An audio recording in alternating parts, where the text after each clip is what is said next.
Wow. Hello again, the internet, and welcome to another episode of Creative Minecraft, in which my screen has once again decided not to show me what I'm talking over. That's fantastic. I don't even know what enclosure we're working on today because I don't remember. This was filmed ages ago.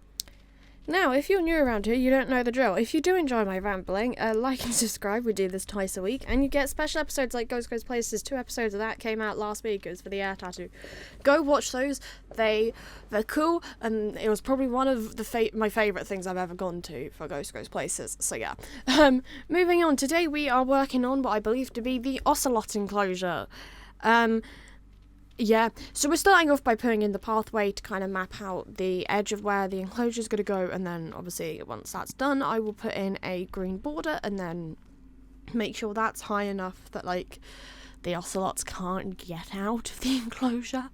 I mean obviously ocelots can't really jump in Minecraft, so that is at least helpful for me. Now going back to how the hell did this project end up becoming a thing? Well, I watched Deadly Polterpole, which is a show that I used to watch as a kid, and it had Steve Batchelor as the presenter, and they went from the North Pole to the South Pole and went to see loads of different animals along the way, coming down kind of through like the Americas.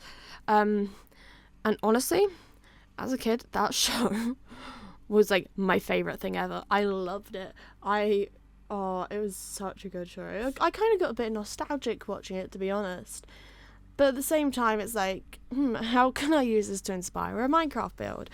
And yeah, that's how we got to this point. I have spent, I don't know how many hours working on this. I dread to think. Oh, why am I yawning? That's not helpful. So yeah, this is what the borders are going to look like on most of the different builds that we're going to do over the next, like, I don't know how many weeks. I have like 3 weeks of footage already recorded. I do need to finish the Taylor Swift world at some point though. But I'm getting to the point I think I'm just going to fill the remaining space with trees and just call it a day, because let's be honest, at this point that's been going on almost a year. That's what happens when I alternate builds. Yeah, I've also made sure that this world now is getting a lot of lightning rods, because a lot of my builds have wood for roofs and I have fire spread on because it makes it easier when it comes to burning down trees. However, what it does not make easier is trying to protect those builds from lightning. So the great thing about having a couple of tall builds on here like the church and stuff is I can just stick lightning rods on those and call it a day. I don't remember where I put the other lightning rods for the zoo though, to be fair, and I'm sure we'll find that out at some point.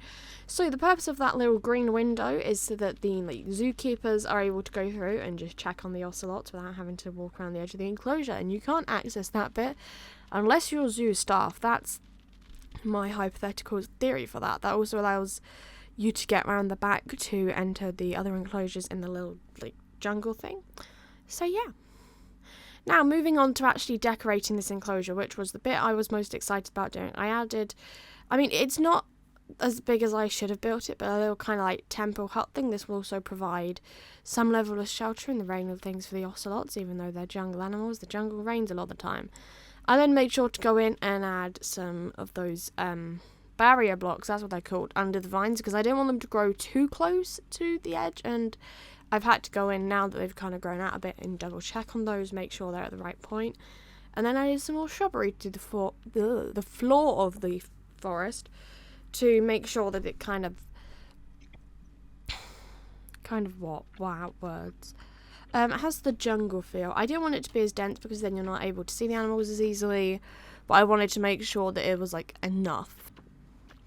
And there was a little pond in there, and I think, did I put clay on the bottom of that? I think I put clay on the bottom of that, and then I added some just some grass.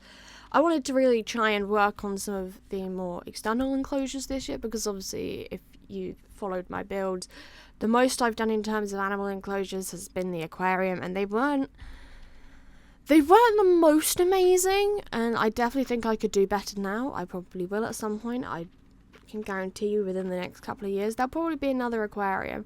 I also then realised I didn't use any drip leaf in any of the other enclosures in the previous build, so I went in and made sure to add some of those, and now my screen is frozen, which is helpful.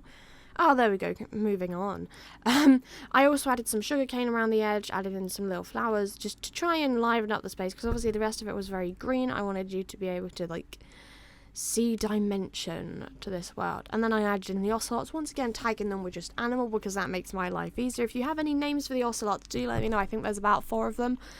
But that pretty much puts us at the end of the video, so I hope you have enjoyed my rambling, and I will see you all again Sunday, I think? Yeah, this is Wednesday's video. I will see you all again Sunday. Goodbye, the internet.